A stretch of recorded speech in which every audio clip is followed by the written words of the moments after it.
My name is Srđan Kukolj, and I'm a health and energy advisor for the Balkan region at the Health and Environment Alliance. I'm also joined today by the Brussels team, my colleague Zlatka Matković, Senior Policy Officer for Health and Energy, who's going also to chair the Q&A session today, as well as Alke Zander, our Hill Media Coordinator. I'm also delighted to see that so many of you are interested in talking about the health impacts of air pollution in the Western Balkan region. And we are so happy to have that. We're happy to have exactly 8-year registration, which come not only from the Western Balkan region, but from many other countries around the globe. The webinar today is the first in a series of exchanges throughout May and June this year. And with this series, we are responding to the increasing interest in the Western Balkans health sector to raise health impacts of air pollution issues, and also the need to share information and good practice on health engagement on a climate change and green agenda for the Western Balkans with the international community.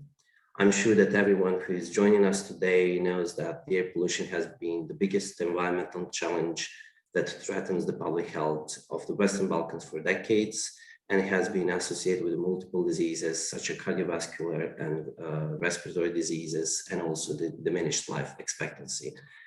The current pandemic has placed health concerns central on the agenda for policy making and the public alike, and has made clear that efforts for disease prevention and greater health and healthcare resilience needs to be increased for sure. Since its founding in 2003, ensuring a good air quality inside and outside has been a priority for HEAL. And since 2014, we've been active in the Western Balkan region for clean air and better health. So there is a lot of talk about today, and I'm pleased that we have a chance to exchange with our very well experienced and knowledgeable speakers and you as a participants. Before we start, I would like to announce some housekeeping rules. So regarding the translation, there is simultaneous translation into English and Serbian. So if you would like to listen to the English translation, go to the interpretation icon at the bottom right corner of the screen and select the English option. And for those who want to listen in Serbian, please choose the French option. And we really apologize for not being able to add Serbian language to the language box.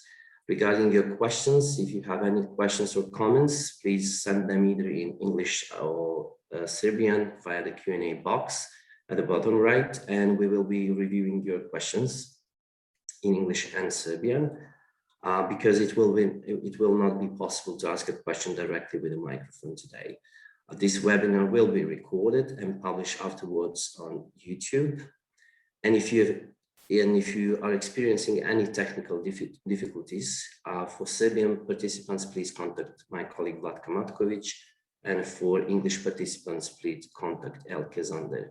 So you will find both of them in the list of presenters. And now I would like to give the floor to our first keynote speaker, Dr. Claudio Belis, who is our project leader at the Joint Research Center in the European Commission. So Mr. Belis, please join us at a discussion today on the health impact of air pollution in the Western Balkan region. The floor is yours and welcome. Thank you very much. Thank you for inviting me to this webinar. I'm now trying to share my screen. Okay, it's working now. And I hope you can see. Yes, works perfectly. Okay, in the slide mode. Yes, okay. Thank you. Yes, today I'm going to speak briefly about the situation of air pollutants, mainly in the Western Balkans, and I would like to start with a few words about the work of the JRC in Southeast Europe. We started in 2013 with a very ambitious project on the Danube region, supporting with scientific information on the policy there, but this work was afterwards extended to other macro-regional strategies that cover some of or almost all the Western Balkan economies. And later on, in 2019, we decided to focus specifically on the Western Balkans, considering the importance for the EU of this area. And I will show you some of the results. The activities were mainly not only scientific, but also networking and capacity building. The information I'm going to present now is mainly coming from a report that was published last year about the status of pollutants and greenhouse gases in the Western Balkans, that was intended to, let's say, benchmark the situation in order to follow up the progress in the accession process. And as you can see, this report is the result of the work of the collaboration of many people, not only from JRC, but also from other commission services, and especially with the support of local experts that contributed with their support and with data, so which is very important, and we'd like to underline and thanks all the colleagues who helped us. This slide, first of all, a slide about the alignment. So as you know, the countries that are accessing the EU need to align their legislation, and we are focused on Chapter 27, which is about environment and climate. These are polygons which represent the degree of alignment of the 6 Western Balkan economies. So the larger the polygon, the larger is the degree of alignment. And as you can see in the area of environment, large combustion plants and industrial emissions, sulfuring fuels, environmental impact assessment. So the polygon there is a variability between countries, but the polygon is relatively big, while you know immediately will see that those in the center, so about climate and greenhouse gas emission, are much smaller, so indicating that the alignment is lagging behind. And this is only about alignment, not about implementation. I would like to clarify. Now I will move quickly into the patterns, the geographical patterns of pollutants in the area. So we start with PM 2.5. So these are the annual levels. So we are talking about more or less the analysis of long-term averages. And we will see immediately on the left side of the slide that the situation in the Western Balkans is higher. So we see more criticism with more higher values in the northern part of the area, with some hot spots in the most to the south. While the situation for ozone, which is on the right side of the slide, is much more homogeneous. And here the patterns are more connected to latitude and altitude. So you have higher values when you move to the south, to the Mediterranean area, and also at higher altitudes that you can see in the Alpine region, for example. If we go to other pollutants, we see that the patterns are pretty different. So you see NO2, in which the high levels are mainly connected to the transport infrastructures, because this pollutant is mainly emitted from transportation. And it's interesting to see that the overall level, so if you look at the background level, you see that the Balkan Peninsula has relatively lower level than what you see in Western Europe. Like here you see just a corner where you see Italy, Austria, and southern part of Germany, but the pattern is already visible. The opposite is observable on the right side of the slide, where you see SO2 levels, which are mainly associated to point source. So you see that there are spots, hot spots with concentric decreasing levels, and these are mainly associated to plants or to point sources. And this is important also for understanding the processes here. In this slide, we are presenting what are the levels or the trends in the latest years of different pollutants with respect to the limit values. So we start with PM10 on the top, which is again the year average, and you see that we have certain countries in which level were high, but the tendency is to decrease, while many countries are very close to the limit value for the annual values. When we move to acute or very short-term values, so we are moving to hourly maximum for SO2, we see, and these are really the very highest values that you observe in the entire country in a whole year. So you see that there are certain situations, but are very point-wise, where levels could be very high, and this is particularly true for Bosnia and Herzegovina and the Republic of Serbia, and more or less the same, but with lower degree for NO2, where also in Serbia we observe peaks of high values, and let's say other peaks are very higher but very close to the limit value in Bosnia and Herzegovina and also in Kosovo. I'm talking about the limit value of Europe, of the European legislation. Here I show the more or less the same information, but point-wise, so you can see also what was the pattern that more or less correspond with the maps I presented before. So with the PM10 on the left side, where you see that are quite widespread. So here are represented the maximum hourly values and daily values, sorry, and also the number of days above the 50 micrograms per cubic meter. That are the red dots. While by contrast, you see on the right side of the slide where the levels of SO2 are mainly above the limit values in the northern part, and this is pretty much in line with what we saw for the long-term averages. Here we are talking about short-term exceedances. So if we would like to connect the information of the pollutant with specific kind of sources, which is already orienting us toward the answer over the question, is we can see here the location of some of most important coal power plants that are represented by dots or by circles, which size is proportional to their installed capacity in megawatts. And we see that they tend to overlap the areas where we saw high levels of pollutant, in particular PM10 and SO2.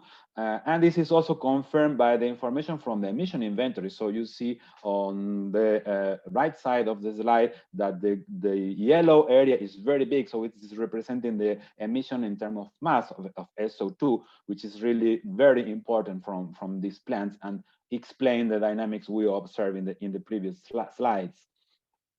We also carried out some study that was published in a scientific publication a couple of years ago about the situation, so the impact of the sourcing in specific sites, so in the 13 biggest cities in the Western Balkans. And the synthesis of all this information is represented here. So I invite you, first of all, to look at the bar on the top, in which the different colors represent different sources.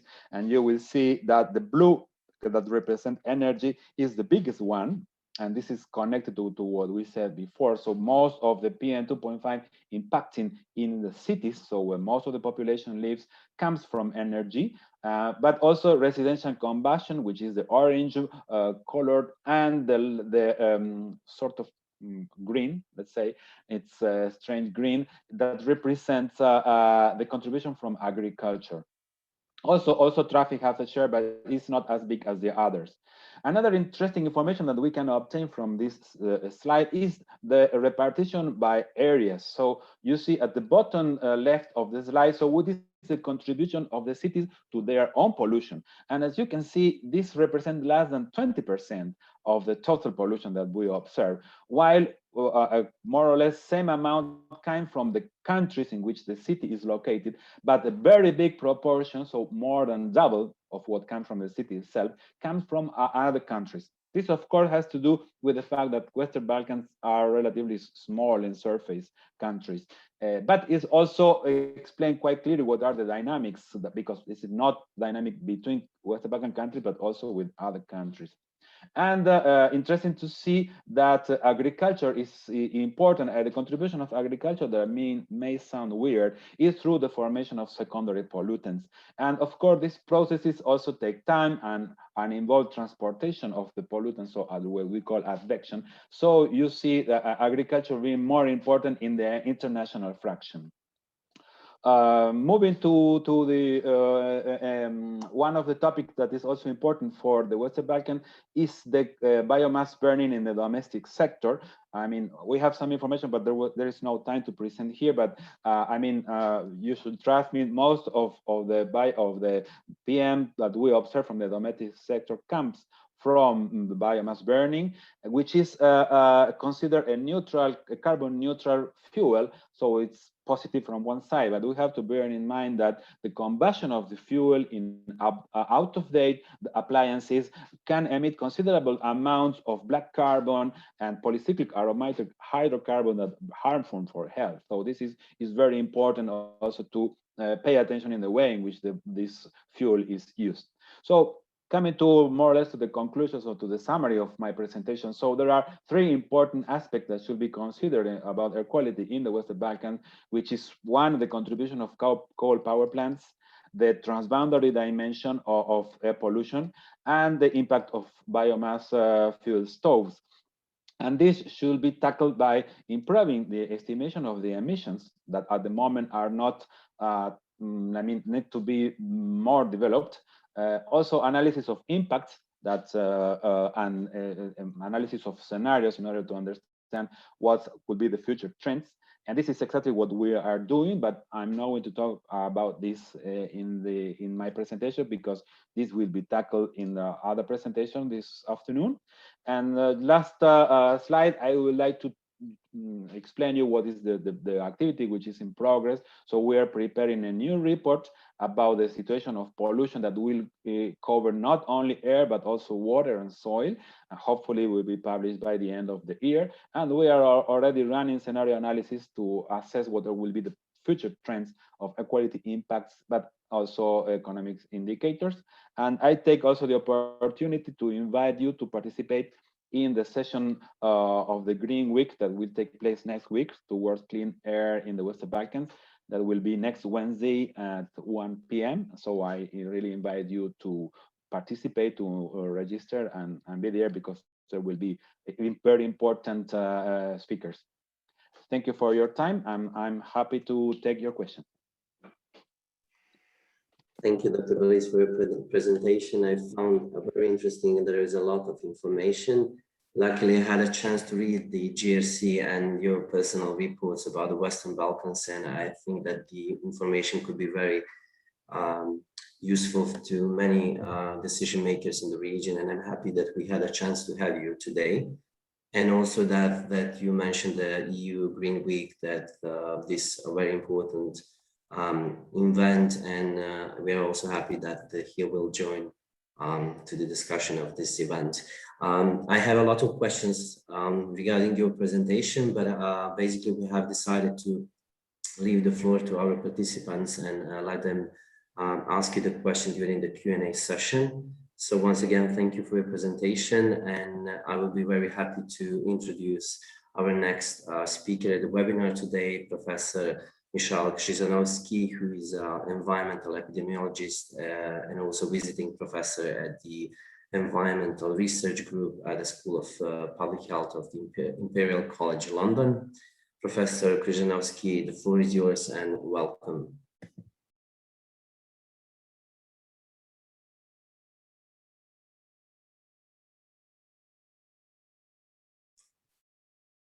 I will kindly ask you to turn on your microphone.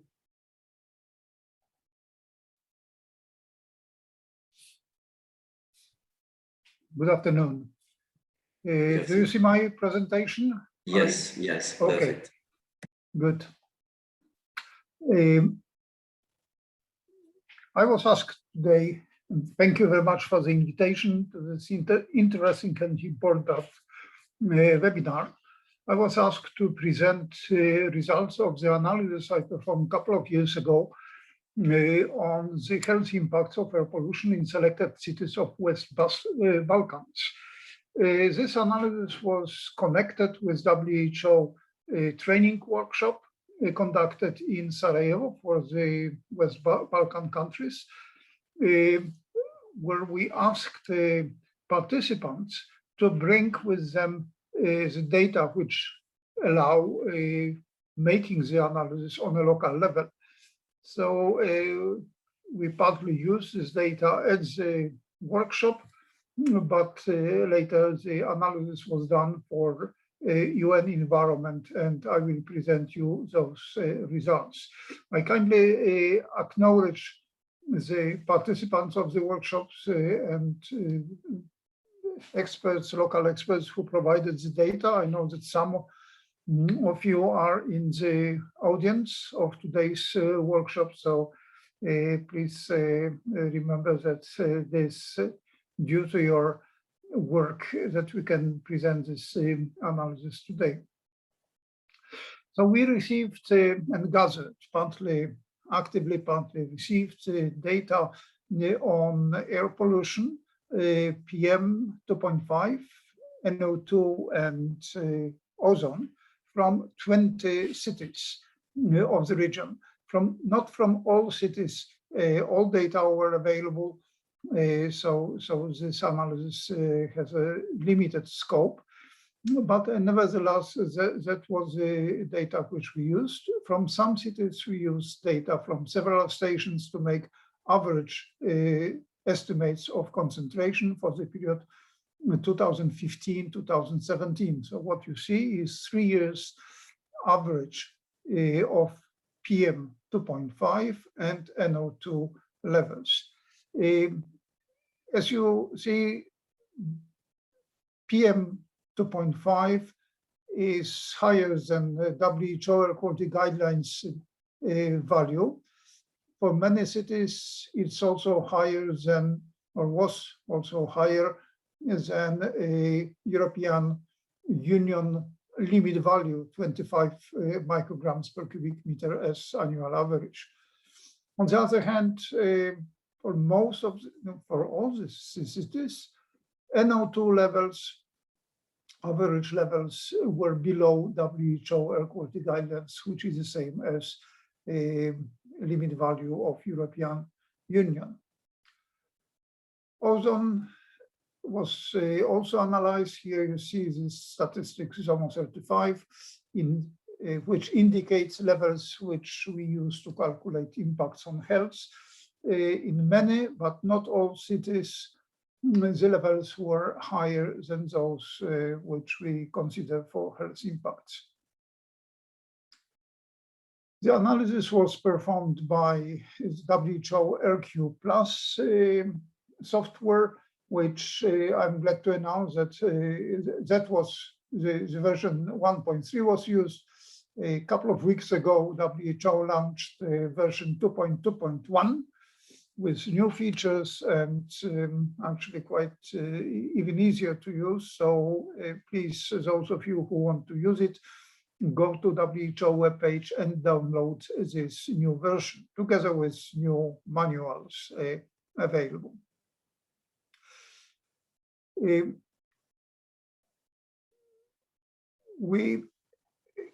Based on air quality data, we were able to calculate and also risk functions, which are included in AirQ and which are based on WHO recommendations. We were able to calculate the proportion of all natural cause mortality in age 30 plus attributable to air pollution exposure exceeding selected cutoff concentrations. So these are not the all impacts, but the impacts exceeding, for instance, for PM 2.5 WHO air quality guidelines level, for NO2 10 micrograms per cubic meter, and for daily maximum 8-hour mean ozone 70 micrograms per cubic meter. You see the dominant part of the impacts is due to particulate matter, fine particulate matter, and in many cities, total impact of air pollution exceeding those selected levels exceeds 15% of total mortality, total natural cause mortality. In some cities was close to, well, exceeded 18%, and most of this was due to PM 2.5. We could also analyze impact of particulate matter pollution on various selected causes of death, main causes of death associated with air pollution exposure, which are stroke, ischemic heart disease, chronic obstructive pulmonary disease, lung cancer, and all natural, which is of course the same as in the previous slide. And you can see that for some diseases, namely COPD, lung cancer, the impact of air pollution exceeds even 20% of mortality due to those diseases. For most common diseases like ischemic heart disease, in most cities, between 5 and 10% of ischemic heart disease was associated with exposure to fine particulate matter. For the cities for which we could obtain additional data, especially age-specific mortality and cause-specific mortality, we could follow with more detailed analysis, which I will show you now. So first, we could calculate the number of deaths per year from all natural causes attributable to air pollution. And in individual cities, this number of deaths was, of course, related to the size of the city, this absolute number. The higher number was obtained for Beograd, but there's a much bigger city than all other cities considered. And for Belgrade, we had unfortunately no PM data. So most of the impact is due to NO2 exposure. PM would be certainly much, much higher. So, but for the other cities for which we had all pollutant data, you could see that also for big cities, Skopje, more than 600 deaths were related to PM and additional 200 NO2 and small amount due to ozone. Total overall number of deaths per year calculated for all cities, actually 19 cities, because for Kocha we had no health data available, was around 5,000 deaths per year could be attributed to pollution in those analyzed cities. The comparison between cities can be done considering size of the cities. And now you can see the same data as before, but standardized by the population at risk. And in this comparison, the champion is a city in Montenegro, Plevia, where more than 300 deaths per 100,000 per year could be attributed to the pollution.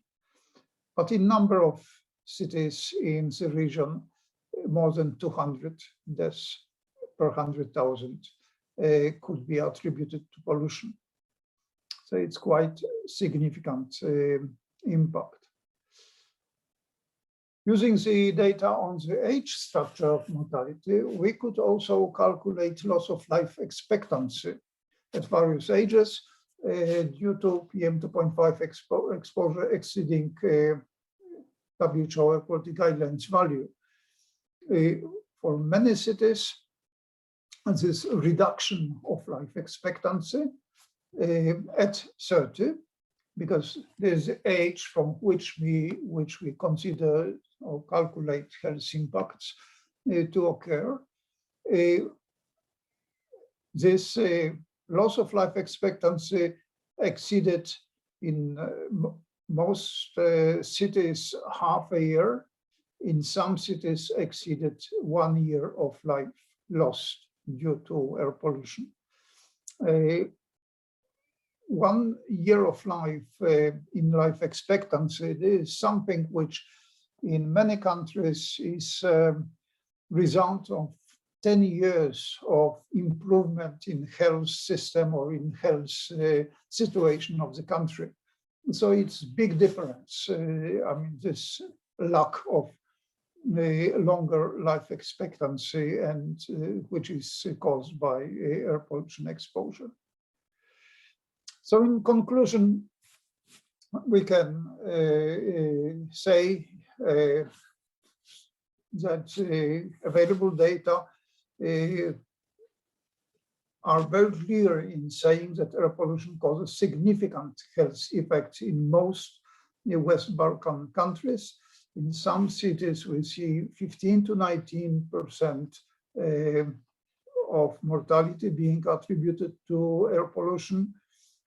Up to 1 to 1.3 years of life expectancy is lost in some of the cities, and up to 23% of years of life lost due to this, what I have not mentioned on this previous slide, but it is important to say that almost a quarter of years of life lost due to the exposure are from deaths occurring in age below 65, so in people who are in fully productive age and active age. We also can estimate that 15 to 22% of lung cancer and COPD deaths and 5 to 10% of all cardiovascular deaths are attributed to air pollution in some cities, and something which I haven't shown but can be found in the report from this analysis, that estimates would be even greater if the impacts of PM2.5 in concentrations below current air quality guidelines level would be considered. So thank you very much for your attention, and once again, thanks to all the participants of this WHO workshop who provided this data. Thank you.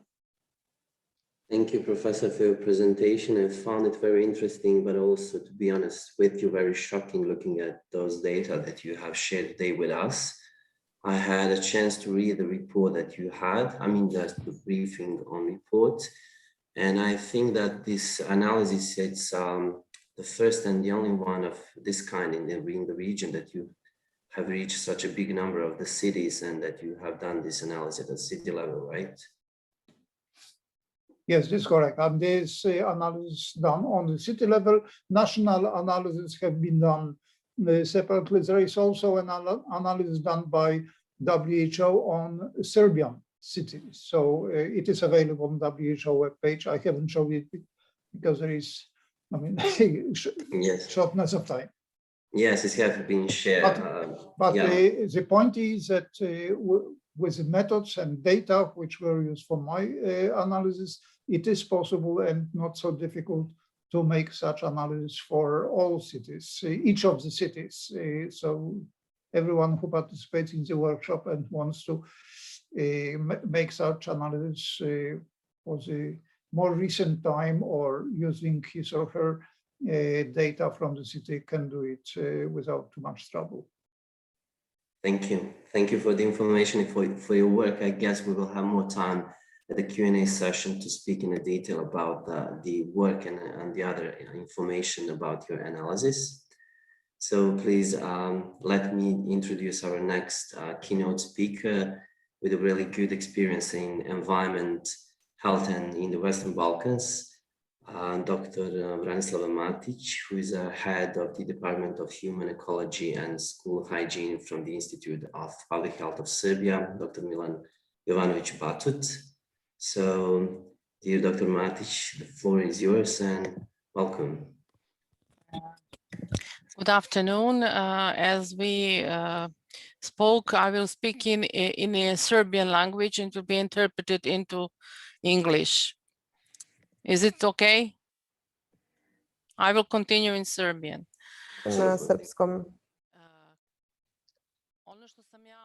So what I have imagined to say in this presentation is not only to mention the availability of data on the analysis of air quality and health impacts in Serbia, but also to say that it's about time for us who work in Public Health Institute to try as doctors to make our colleagues, the clinicians, realize what is the actual impact of the air quality on the health of the population exposed.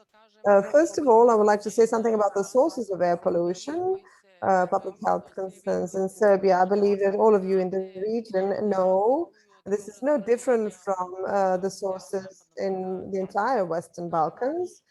Of course, first we have the energy sector that is using lignite for energy purposes, and very often we have the open pit mines together with thermal power plants. Unfortunately, they are located quite close to urban areas, so we have a lot of population exposed to that. The biggest problem in the Balkans is this bore mining and milling complex. So for 100 years, they have been dealing with copper ore, and they are one of the biggest polluters. Some part SO2, most of all, with very high values, and particles that are enriched with heavy metals. Also, we have as a polluter the use of household fossil fuel combustion, and traffic pollution is also present. We are talking about the fact that our cities are very small cities in central zones with where the traffic cannot go so easily, and that means the traffic is one of the polluters in urban areas. We have so many unregulated waste landfills, dam sites. We have also Vinča, which is a non-sanitary landfill that should be regulated soon. And we have a lot of polluters, particles coming from there, but also organic matter can be found in that emission. We should not forget that we have some cement plants which are located in some smaller urban areas. So we have our population exposed to that as well. As for the data sources, we have two types. One is within the health information system, led by the Institute for Public Health, Serbia. And there we have the data from primary and secondary level of healthcare, where we can search for different data according to codes. We were interested in the situation with asthma, bronchitis, COPD, infarctus myocardi, and one of the important sources is the National Register for Cancer. And this is a very valid data base because it's very important. This also involves the personal ID number. All the other data sources are based on the territory, on the region, on municipal territory, and so on. But here we can get the exact location. The second database is SEPA, State Network of Automatic Measuring Stations. So this is the core of the state network in Serbia. And also we have measuring station in the local network, covering mostly by the Public Health Institutes. There are 25 of them, and the third source of data, which are not actually the data for us, but we are talking about the measurements contracted by those legal entities that got those tasks throughout the tenders, but they never want to give us data. So what we should mention when we talk about the professional public, and there is no control of air pollution in the closed spaces in Serbia. So especially now when we have this COVID situation, that's a big issue. So in Serbia, we did two projects that could be linked so that we could get data on the health impact of air pollution. The first project that was done with data from 2010 to 2016. It's a WHO publication that came out in 2019, only then. So when we talk about people at that time, this is a sort of initial publication. They were supposed to raise awareness of the decision makers that there is a problem impacting our health. But I see a way to also raise awareness of the doctors themselves by freely and loudly speaking about all this so that they can be done for future years as well. As Professor before me also mentioned, there is a software AirQ. This was done in 11 cities in Serbia in the period of 2010 to 2015. Later on, for 2016, that was also added. So it was based mostly on PM 2.5, where we could find them, and you can see that 3,600 people were prematurely died because of this concentration of particles with a diameter of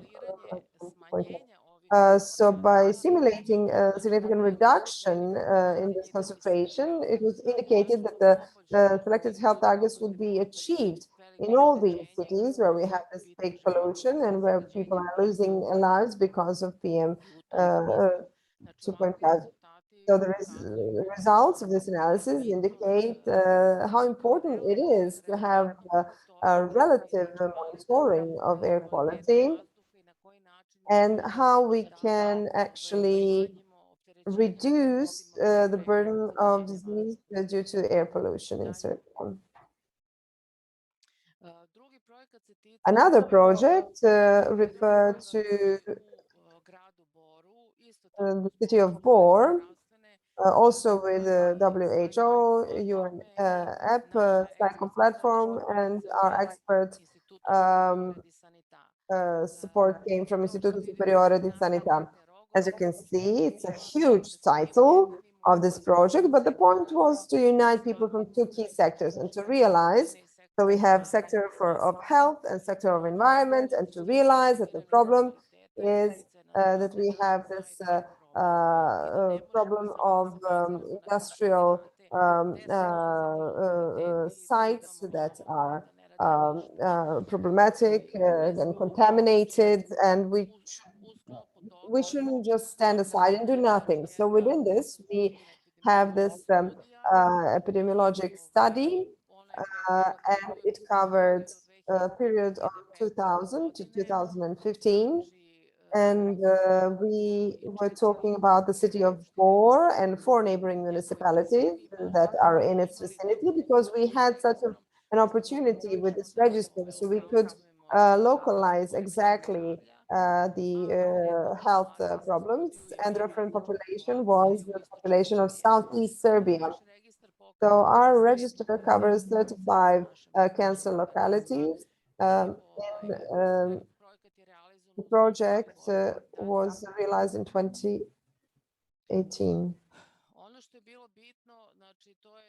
Important for our goals is to prove that we can cooperate and to do this analysis of deficiencies that exist in this cooperation and data. So if we can affect some small changes, but important changes in legislation, like introducing human biomonitoring and some other strategic things, so that we can raise awareness of the people about the risk of contaminated sites, and to develop some national policies in terms of contaminated sites management. We are proud because this is for the first time we're talking about a specific outcome. For the first time in Serbia, on this type of locality, we managed to apply the Sentieri approach method, and we got help from the Istituto Superiore di Sanità, and we quantify the incidence of cancer depending on the residential address. So it is very important to have this correlation. So you can see the skin tumors, there is no significant increase, and you can see that the risk is equal for both men and women, which tells us this is not about professional exposure, but this is an exposure to a contaminated environment because people live that on that locality. So here we expected also, we got the results for cancer of bronchi and lungs. So I'm not going to read all these things. You will have this presentation sent. So you can see how serious problems can be caused.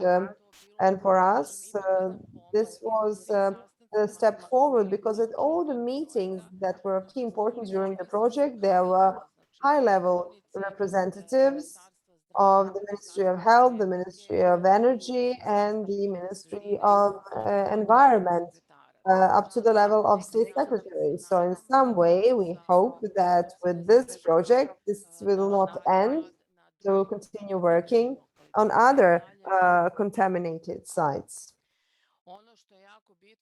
It's also very important. One of the outcomes of this project was the roadmap to manage the contaminated sites. We are also planning to have an action plan and further development and participation of doctors and other sectors. So we realized that we need to do more on improvement of monitoring, data analysis, the usage of modern analytic methods, and we should also apply the AirQ Plus. And we came to one point where the WHO agreed to supply professional assistance to us so that all experts from public health dealing with air pollution can master this technique.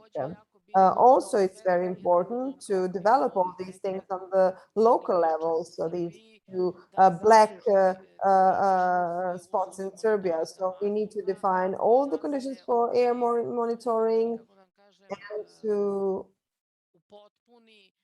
complete all this with biomonitoring.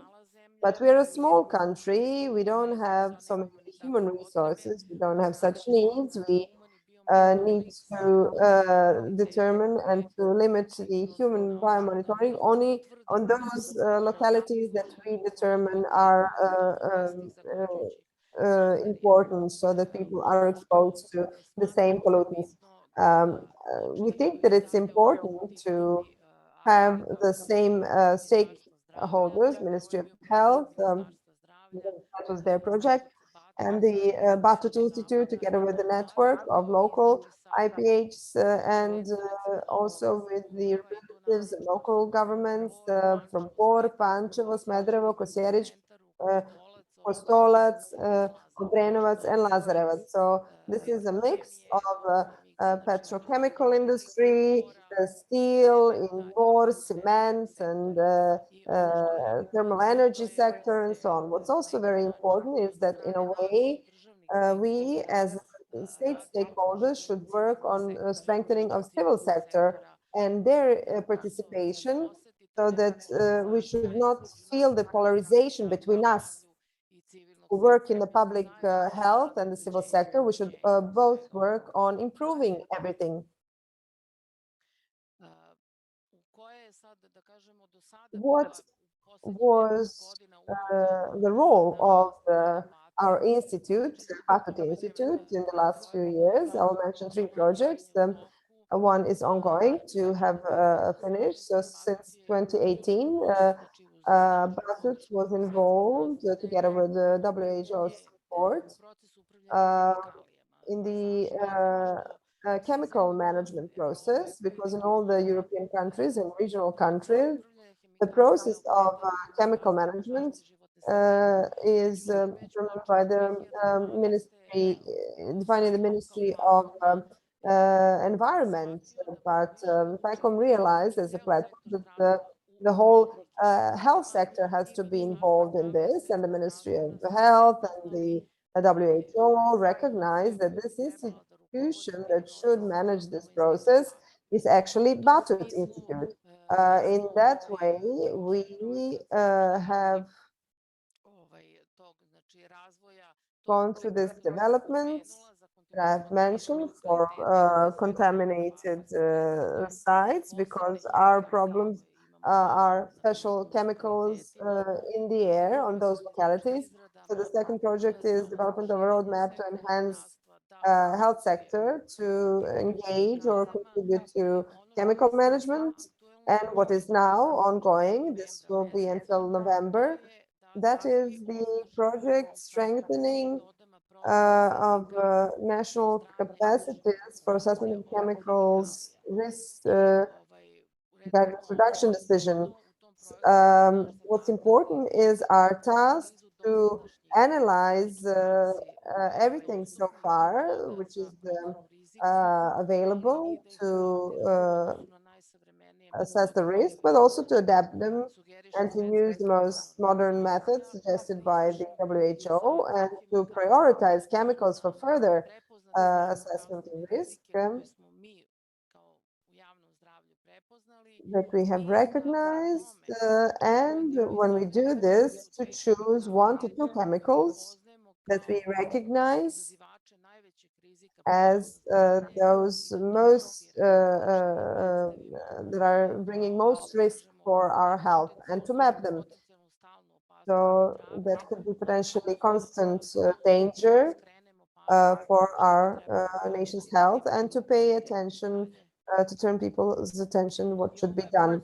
And this is just a conclusion. You probably wonder why I talk about chemicals so much.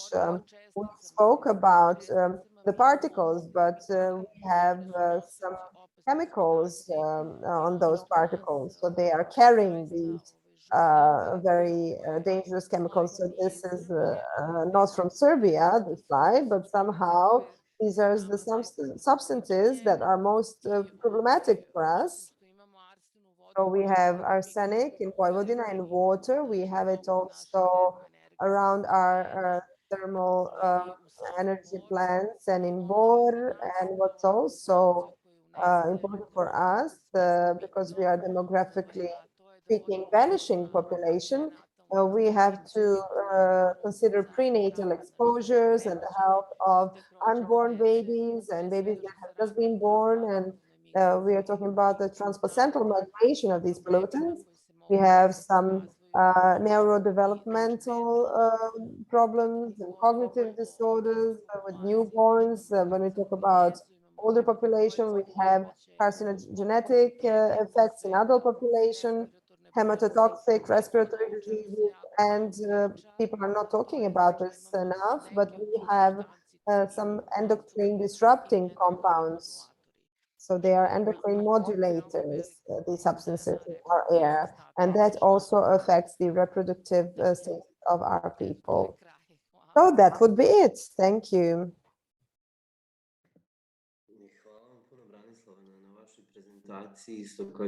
Thank you, Branislava, for this presentation. These data are pretty shocking, especially when we are talking about cancer and the data that you shared. I think that this is maybe the first time that somebody did a research like this. Yes, it is. And since our team is working in Batut, and the data have continued coming to Batut since 2015, and we have also registered for 2018.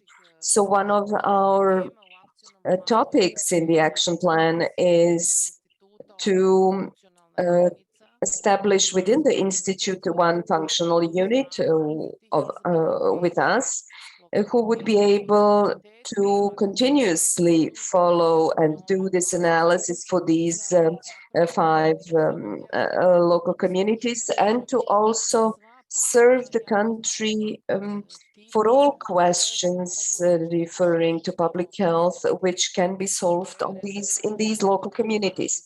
So this is something that we thought we could do. That unit would be a functional one. It doesn't cost anything, so we are willing to do that.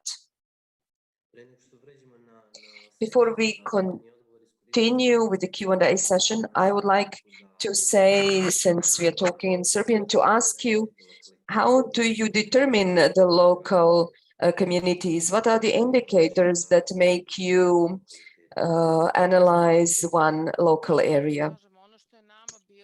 What we considered important, we have done that for the city of Bor together with Marko Matuzzi and Jano Navaroni. They were hired by the World Health Organization. There is a long-term pollution, specific pollution and exposure of a huge population. You know that we have in Serbia also another dark local in Western Serbia, but we couldn't take that into account because that's a population of 600 people. That's a very limited population. So it wasn't appropriate for the criteria that we use. And then we are also trying to select local areas which, first of all, we had to reach a consensus with the sector of environment, what we consider to be a contaminated local area, because for them it is every point where there are toxic materials, where maybe nobody lives. For them is also an open field, a contaminated local area. And for us, it is an urban area where, because of the population, a huge population is exposed of different ages and socioeconomic status, where then we are working more on knowing what the source is, what are the dominant substances, what we are looking for, because it is clear to us that the people will not be moving from that area. So at least one part of the population has to remain there. But there are also mothers and children, not only mine workers. There are also others who are living in that area, which is in the vicinity of that industrial locality, because here in the Balkans, all working population likes to live near their place of work. That's what kind of socioeconomic conditions we have, because people are really living around the mine or the factory. So that's the case in Smederevo, in Pančevo, in Bor, and all of these cement plants. So that's how we select the local areas. Thank you very much for the answer. And I will call my colleague Vlatko Matković to start the session on Q&A.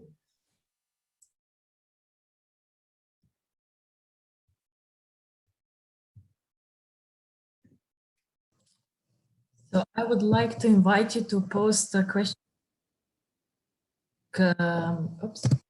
question and answer function of the Zoom. One hand up. So I will allow this talk because at the moment we have no questions to the panelists. So I will allow Murat to speak. Go on with the further questions. So please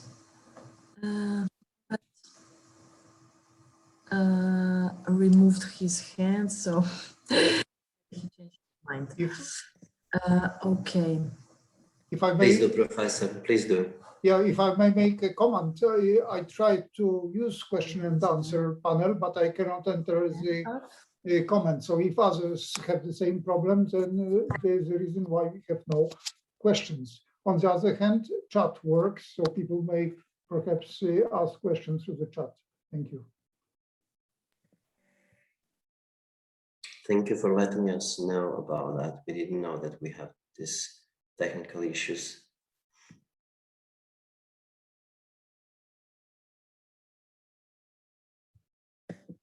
Okay, so Vlatka, would you continue with the Q&A session?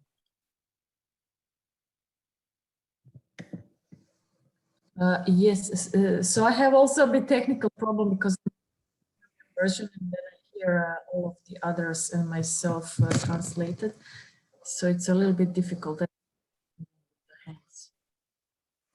If you could take over, Sergeant. Sure, not a problem. So while we are waiting the attendees to pose their questions, I will go back to the Dr. Belis. And basically what I found reading on your report, it's the air quality management. And I was wondering why is air quality management important for reducing the vulnerability of communities and the economy and the public health in general. I think that speaking about the air quality management, it's not really visible topic in the region. So I just wanted to share thoughts with you about this. Yes, thank you for the question. Yes, in fact, air quality monitoring is expensive activity that requires a lot of efforts and technical preparedness. In fact, in this regard, we are putting pretty much attention and effort in order to support the development of skills in this area. In particular, there is technical word, which is metrology, is the capability of making the measurement precise. And this is most of the work that we carried out here at the JRC. We host the European Reference Laboratory for Air Quality Monitoring. So we regularly, so all the European countries are obliged, or it's mandatory for them to participate in these campaigns to ensure the quality of their data. So it's not just a matter of having a continuity of the measurement, of having enough coverage of the geographical areas, but also that the quality of the data should be of high level, and in order to make the measurement comparable. So you cannot make a map, or the map will be lying to you if you compare things that are not obtained with the same methodology, or with methodologies that are comparable. And this is very, very important work, which is at the base of anything. So any kind of assessment about the levels of air pollution starts from the data from monitoring networks, in principle from the official ones. And of course, there are also unofficial. Now we have the availability of sensors that give the chance to have a much higher coverage in terms of geographical coverage or density of data. But of course, this data should be connected to a reliable measurement, which is the one which is supposed to be provided by the official monitoring networks. And this is work in progress. So we recognize that a lot of effort has been made in the Western Balkans, despite they are not still subjected to the European legislation. A lot of effort is being done, so things are getting better, but there is still some work to do. Do you think that the Green Agenda for the Western Balkans and Economic and Investment Plan will help the countries in the region actually to increase the capacities on air quality management in the future? Well, yeah, indeed, the investment plan for the Western Balkans is very ambitious. So we are talking about 9 billion euros in 7 years' time. So the Western Balkans, the Green Agenda for the Western Balkans is really pointing or highlighting what are the main critical points. And in part, they are also taking on board the work that we carried out here in the JRC. Of course, this is work in progress, but I mean, there is I think, a historical occasion for the Western Balkan countries to catch up. So it's really a completely change of paradigm in which the Western Balkans can really make a job and to let's say join the modern way of management of air quality, which is fully integrated into the economy and into the society, taking into account the societal aspects. So I'm pretty much optimistic about this, but of course we need to stick to the facts. Thank you for your feedback. And speaking about the geographic coverage, I will go to Professor Michal, and also having a question about related to the air pollution and then health, of course, and to actually ask you, how does air pollution threaten public health of the region and beyond? Because you have experience with the 20 cities in the region, so can we speak about the region, but also and the countries in the neighboring countries and EU in general? Yes, with the information which we have and knowledge from global knowledge on health impacts of air pollution, we have no doubts that air pollution in the Balkans has a significant impact on health, negative, unfortunately, negative impact on health. And the number which I have shown is just a small fraction of this knowledge based on local data, on mostly on air quality, and also on data from health monitoring. And it's important to underline that we, at this moment in time, at this stage, it is not necessary to wait for the scientific studies, epidemiological studies done locally to say, yes, this pollution, air pollution or chemicals in the environment are harming our health. We can extrapolate, and this is what risk assessment is doing. We can extrapolate from the, first of all, knowledge from local environmental monitoring, and this is what Claudio was emphasizing, good measurements of air pollution monitoring, systematic, quality assured, quality controlled monitoring of air pollution and other chemicals of concern as the first basis of the assessment of qualitative assessment of the harm to health this exposure is making. So the risk assessment is also an exercise which is encouraging and requiring collaboration of health and environment sector. So there is the first kind of a practical encounter between health and environmental people, where each is data from each side is necessary to make the assessment now, without waiting a decade for the research, scientific research to finish the study, to say how big is the impact of environment, of our environment on our population. So this is extremely important to say. And the next step, very quick step after that, should be this, what also Claudio was mentioning, air quality management. Because it's not sufficient to conclude, yes, there are problems. Our children, our elderly are suffering. But from this point, the necessary step, very urgent step, is to say, so what? What we are going to do? Are we waiting? Are we going to wait for another decade until something happens? No, it requires active communications that we do have a problem now, which continues for decades, because the situation of today is not a product of today. It is a situation which is proceeding for many years now. And this has to be solved. And I think everybody in the world has, well, maybe not everybody, but a lot of people realize that it is a real problem.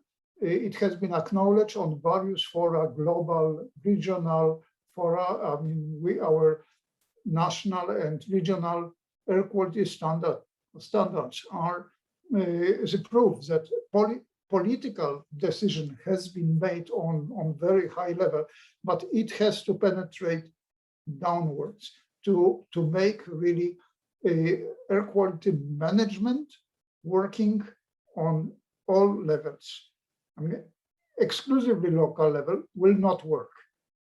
It must be regional, I mean local, yes, but linked to regional, national, and in case of air pollution, it must be part of international collaboration. And I think this region, Western Balkans regions, is located, I mean, countries are affecting each other. Countries are small. All those sources which we have seen on the maps are not sources which are polluting, 5 kilometers circle around. Air pollution doesn't know borders, it goes to the neighbors, close neighbors and further neighbors. So also international collaboration is needed on this, and collaboration between various sectors. Health and environment sector must work hand in hand, because yeah, it is human problem.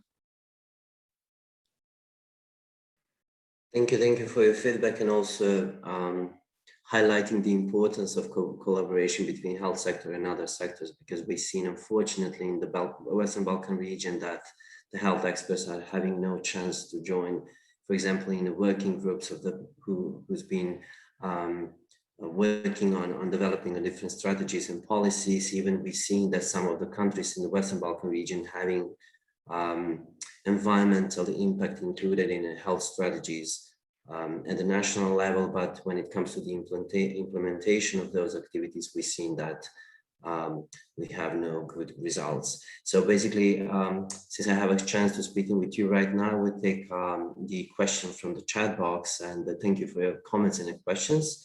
I've seen that Rima have a question, which health-related data sets do you use in your study on health impact of air pollution, and what are the sources of that information?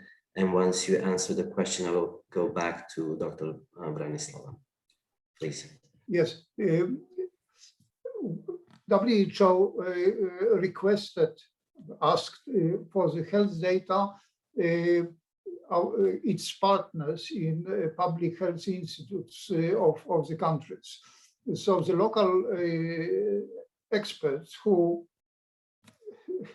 whose everyday work is to work with this data were able to provide us and themselves this data, which in the format which was shown in one of my slides. You will have a presentation, so you will see this format. It's basically mortality by age, and from some countries, it was also, not all countries, it was also available by selected causes of death. But all this data is routinely collected in each country, and it is really an effort to get to this data. Specialists of public health usually have access to this data. And there was a question also, what methods are used? Well, the methods for health risk assessment are implemented by the AirQ, and the AirQ software, if you download it, if you look at it, will have all explanations about concentration response functions used. And there's also WHO material on this. If somebody has questions about it, it's too technical, I think, and there's no time for explaining, but you are welcome to address me directly. I can direct you to the relevant source, or you can visit WHO Euro webpage, WHO Euro air quality, and there are publications on the health risk assessment there. Thank you, Professor. And can I ask Dr. Matić to join us and also to answer the question, if you like?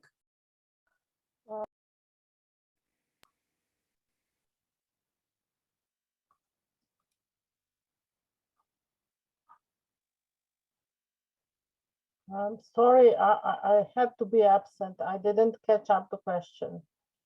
Okay, so the question in the chat box is which health-related data sets did you use in your study on health impacts of air pollution, and what are the sources of that information?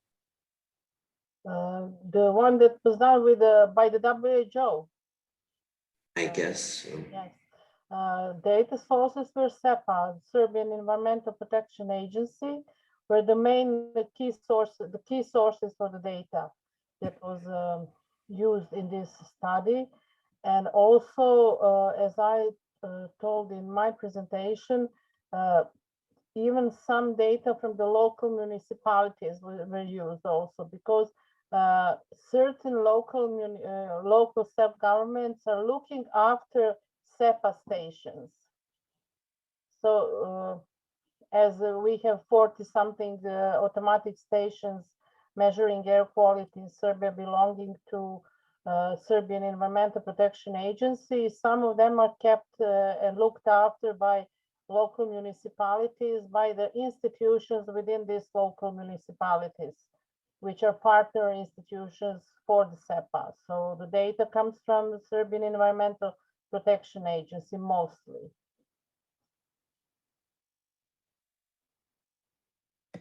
Okay, thank you for your answer. I've seen there is another comment in the chat box, but I guess that was a Katya, because unfortunately I can't see the name right now, but fully agree with the points with Professor Krzyzanowski made. We know of linear correlation between PM2.5 and human mortality since so-called Harvard 6 city study published in 1993, and data collection for this study started in 1974. And thank you for sharing this important document in the chat box.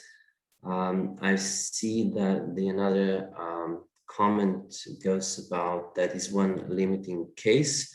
The other is the fact that we do want to know the exact sources of atmospheric transformation and health effects of ambient pollution, and that can only be done with the state of science measurements, which are very time, resources, and font intensive, as Dr. Claudio Belis pointed out. I've seen that someone is raising a hand. Probably you don't see due to technical problems. Well, actually, let me check. I see that Mirna Ivanovska. Okay, I will let you in to ask your question. Can you hear me? Yes, loud and clear. Thank you very much. I started to write my question, write down the question, but it was more like a comment. I wanted to extend my gratefulness for being here with you, with the organizers and your respectful presenters. We have with some of them a very nice collaboration so far, and I would like also to use opportunity to extend my gratefulness to Professor Krzyzanowski in person here in this moment for valuable recommendations and explanations about the functions of the software. So unfortunately, I cannot see the list of the all present participants present here at the moment. I don't want to be understood that I'm making comments or remarks to your organization, but it's good to see the full list of the participants in order maybe to collaborate in the future. However, my question is, it's not a question actually. I would like to hear experience of my Serbian colleague and Dr. Branislava Matić, and especially from Professor Krzyzanowski, how to cope with the situation nowadays when COVID activities covered everything. Nothing is not important anymore in the country, in Macedonia, for example. COVID is the most important. They have forgotten about air pollution. Even we have very high limit, a very high concentration, especially of PM2.5 particles here in North Macedonia. I apologize for the other participants. I didn't present myself. My name is Dr. Mirjana Dimovska. I work for National Public Health Institute in the Republic of Macedonia, as well for the medical faculty as a teacher, a scientific research associate. So almost 2 years, everything over here has stopped. We have problem before. Professor Krzyzanowski and the other participants who were present in the last meeting in our last meeting in Sarajevo knows well that, especially in such a small country as Macedonia is, only 2 people we work on this issue. younger colleagues, or they're not so interested, or they have to work, especially nowadays, with epidemiological issues related to COVID pandemics. Probably you don't hear me anymore. No, we can hear you, but actually I have to leave the floor to our panelists to answer your question. But thank you for joining us and sharing your story and also the questions for our panelists. Really appreciate that. So we'll call Professor Krzyzanowski and also Dr. Claudio Belis to answer the question, and then we go to the Branislava Matić. Indeed, everyone knows that COVID has affected everyone in the region and globally. So no question about it. It's absorbing public health and all societies. But the strong argument to keep working on air pollution in this new situation is that because of COVID and our vulnerable group, vulnerable groups in society have grown by millions in each country, because all those who survived, who went through COVID, have probably bigger sensitivity to air pollution, because their lungs, not everyone, but large part of those who survived, who went through the disease, became more susceptible to air pollution. So in the future, those risks which we have seen in epidemiological studies in the last decades, the associations may be stronger. This, of course, it's a hypothesis at this moment. It has not been proven by any of the studies, because COVID started a year and a half ago. But this very strong message: air pollution became more dangerous than it was before, and not because of the change in the particles or NO2 is different NO2. No. This all as it was before. But we started as a population, started to be more vulnerable. And also in this situation, air pollution has to be stopped. We cannot run from air pollution. The air pollution should go.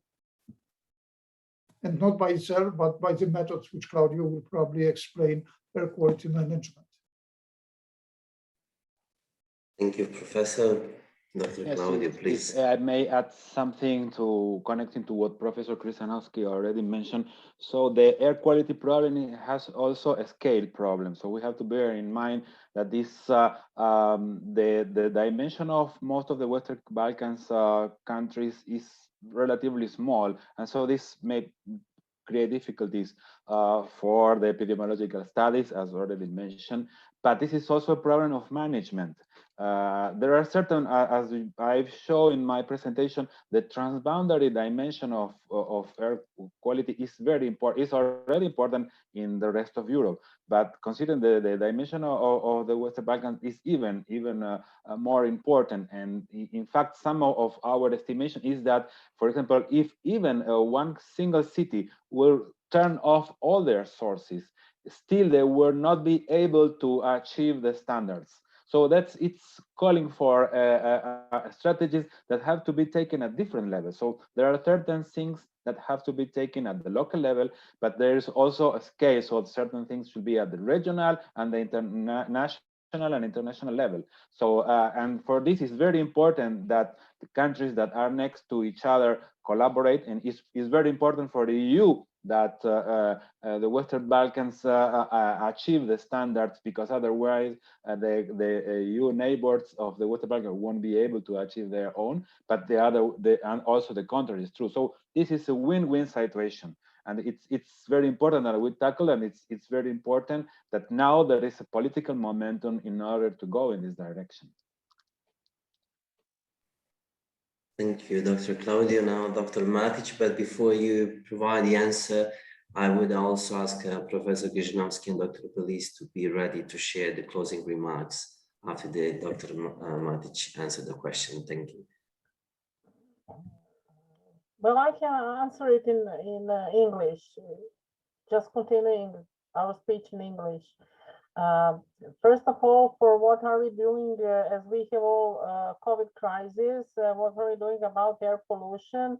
And luckily, in our institute, I am still working on air pollution and other programs. I'm not involved in the COVID-19 crisis situation. And on the other hand, I would like to thank personally Srđan present here, because for a small project which was led by Belgrade Open School, he has written a very good publication concerning how air pollution, continuous air pollution and COVID incidents were linked in the European region specifically. And really, this tells us how we all have to think that civil sector has to be involved in our environment and health issues, not only the state-owned institutions and ministries and institutes of public health, but also people who are engaged in the civil sector can help greatly in situations such as these was. So we cooperated very well in this activity, and such activities should continue. And so concerning our work on air pollution, we are continuing. We didn't stop. Our human resources are such that we can continue. Thank you, Dr. Branislava. Since we have about 2 minutes left to the end of this webinar, I call first Dr. Belis, then Professor Krzyzanowski, and then Dr. Branislava again to share your closing remarks with us.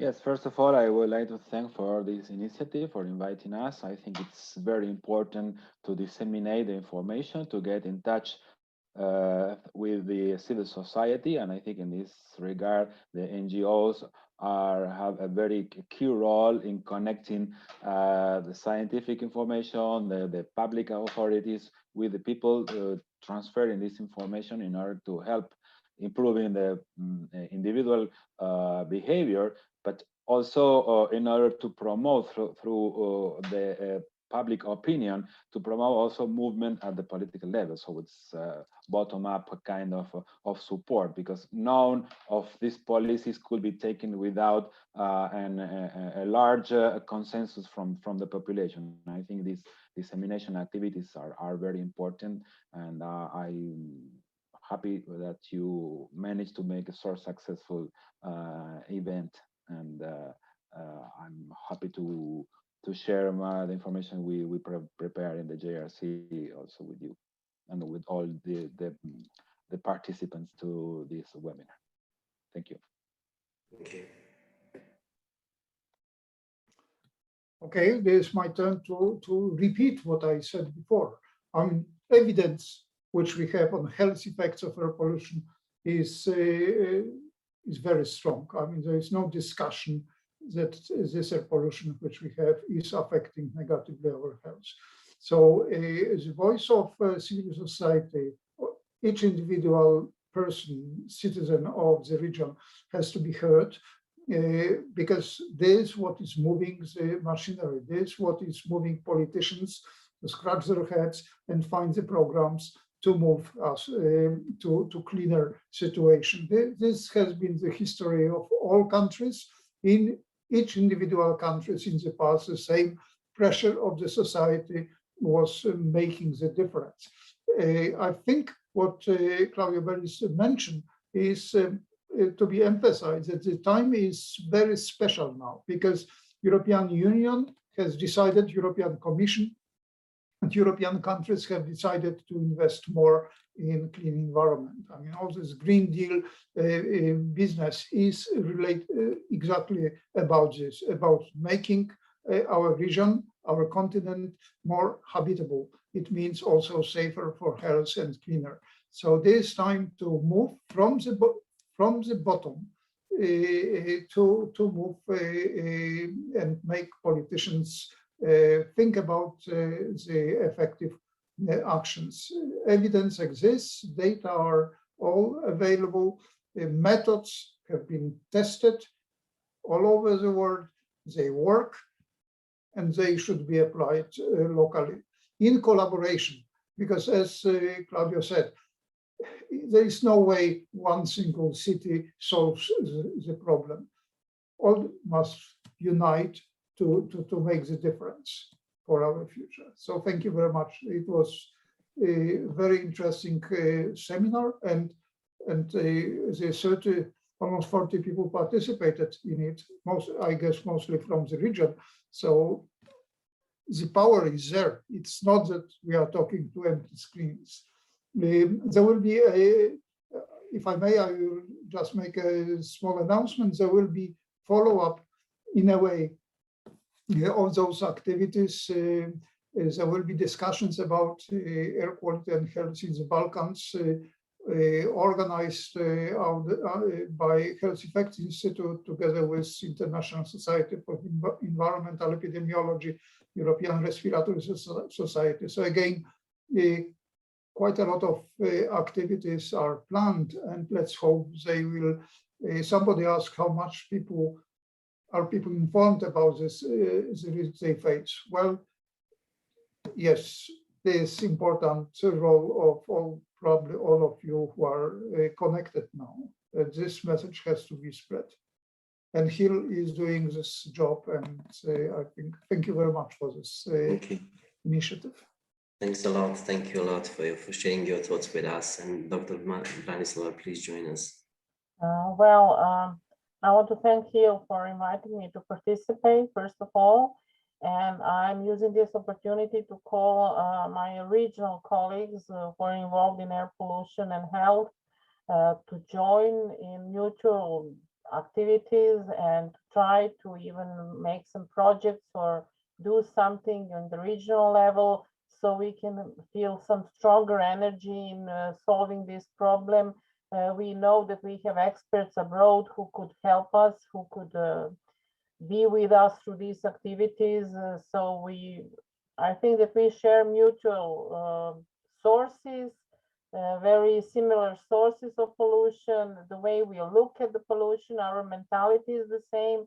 So actually it is not hard to unite in this goal and maybe to ask some help from HEAL or from WHO, from UNEP or UNDP, but we should find a way to go forward together. That's my, the last sentence. Thank you. Thank you very much. Since we have come to the end of this webinar, first of all, I would like to thank all of you as panelists, and then on behalf of HEAL and also to thank you to all the participants for contributing to this webinar, and of course for your time and for joining us today to discuss such important public health topics. I also want to say a huge thank you to two lovely ladies that have been responsible for simultaneous translation today, Sanja Katrić and Nives Popović-Ivačković, who will join us also in the upcoming webinars that will be announced very soon. And I have to say that all the participants of this webinar will receive information about the dates of the next webinar, so stay tuned. And once again, thank you all. Enjoy the rest of your day and goodbye.